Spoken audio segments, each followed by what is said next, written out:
China is massive and thriving these days. Many companies, oftentimes second and third generation family businesses, need capital for expansion. Expansion capital is hard to come by in China. Banks make very few business loans, and there's 2,000 companies trying to go public on the Shenzhen exchange. Only 100 will make it each year.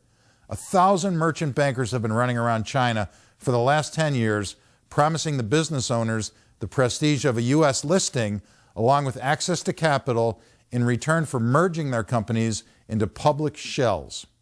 About 600 China-based companies have come public this way with varying levels of success.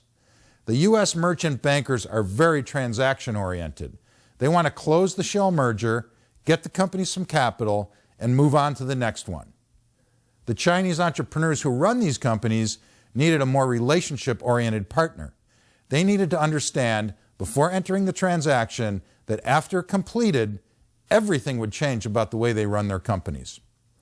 After the transaction was done, the Chinese CEO was left with a war chest of cash, a U.S.-based law and accounting firm, and the mentality that he could now run his company just as he always had, as long as he generated the end result, regardless of the means.